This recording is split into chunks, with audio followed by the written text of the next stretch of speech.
सुयश विद्यालय बार्शी गट number 799 Kurduwadi road Barshi या शैक्षणिक संस्थेस बेकायदेशीर नियमबाह्य बांधकाम प्रकरणी कारवाईस्तव संस्थापक शिवदास तात्या नलावडे, माधुरी श्यामसुंदर गवळी यांना बार्शी नगरपालिकेकडून कायदेशीर नोटीस बजावण्यात आली आहे। सुयश विद्यालय बार्शी या विना अनुदानित स्वयं अर्थशासित खाजगी तत्वावर मान्यता मिळालेल्या शाळेच्या व्यवस्थापनाकडून शाळेच्या इमारतीसाठी बांधकाम करण्यात आले। सदर शाळेचे एकूण 3 इमारती अस्तित्वात आहेत। शाळेच्या इमारतींच्या बांधकाम परवान्यासाठी बार्शी नगरपालिकेकडे वेगळ्याच कागदपत्रे सादर करून प्रत्यक्षात अनेक पटीने तफावत असलेले नियमबाह्य आणि बेकायदेशीर बांधकाम करण्यात आले आहे। सदर शाळेच्या व्यवस्थापनाने शाळेच्या इमारतीच्या बांधकामाकामी बार्शी नगरपालिकेकडून घेतलेल्या बांधकाम परवान्यामध्ये सदर इमारतीचा वापर निवासी आणि औद्योगिक कारणासाठी असे प्रयोजन दाखवले आहे, परंतु सदर बांधकामाचा पूर्णपणे शैक्षणिक व्यावसायिक कारणाकरता वापर विना परवाना होत आहे। सदर संस्थेने संस्थापक मंडळी आणि सहकार्याने शाळेच्या इमारतीच्या बांधकामाचे पूर्णत्व प्रमाणपत्र न घेता वापर परवाना न घेता सदर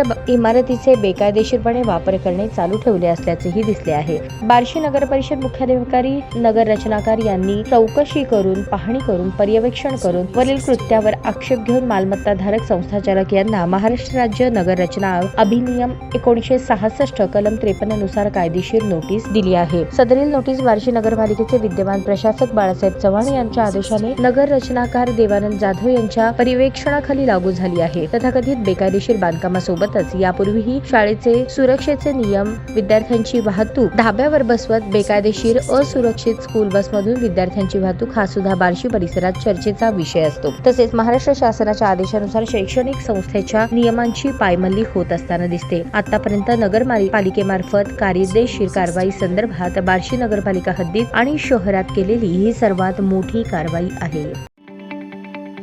ताज्या बातम्या पाहण्यासाठी प्राईम महाराष्ट्र न्यूज चॅनलला सबस्क्राईब करा।